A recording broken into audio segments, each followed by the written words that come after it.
வீட்ல வந்து ஒரு சிக்கன் டிஷ் வந்து சேர்ந்தாங்க. சிம்பிள் ரெசிபி தான். ஒண்ணுமே இல்ல. சிக்கன் வாங்கிக்கணும். ஒரு 1/4 கிலோவோ, 1/2 கிலோவோ வாங்கிக்கங்க. வாங்கிக்கினேன். உப்பு, மொளகாத்தூளு, இஞ்சி பூண்டு பேஸ்ட்டு, அப்புறம் வந்து தேவைன்னா கரம் மசாலா போட்டுக்கலாம். போட்டுன்னா முதல்ல எண்ணெய ஊத்திட்டு, அப்புறம் இஞ்சி பூண்டு பேஸ்ட்டு, உப்பு, அப்புறம் வந்து மிளகாத்தூளு, தேவைன்னா கரம் மசாலா போட்டுக்கலாம். அத போட்டுட்டு, சிக்கன போட்டுட்டு சிம்ல வச்சு தண்ணி ஊத்தக்கூடாது. சிம்ல வச்சுட்டு நல்லா லோ லோ ஃப்ளேம்ல வச்சுட்டு நல்லா வதக்கிட்டு அது அப்படியே வந்துடும். ட்ரையாக இருக்கும், சுக்கா மாரி இருக்கும். அது நான் இதான் ஃபஸ்ட் டைம் சாப்பிட்டேன். உண்மையாகவே சொல்லணும்னா ஒரு பிரமாதமாக இருந்தது இந்த டிஷ்ஷு. அதை நீங்கள் ட்ரை பண்ணி பாருங்கள். சாப்பாடு கூட சாப்பாடுக்கு சைடிஷாக வச்சு சாப்பிட்லாம்.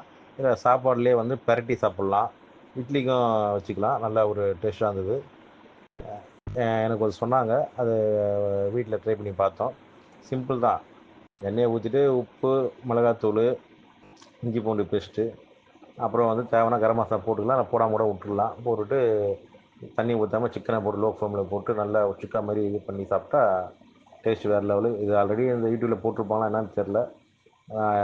சேர்ந்து பார்த்தேன் ஃபஸ்ட் டைமு. நல்லா இருந்தது. நீங்கள் வேணால் ட்ரை பண்ணி பாருங்கள். உணவை வீணாக்காதீர்கள்.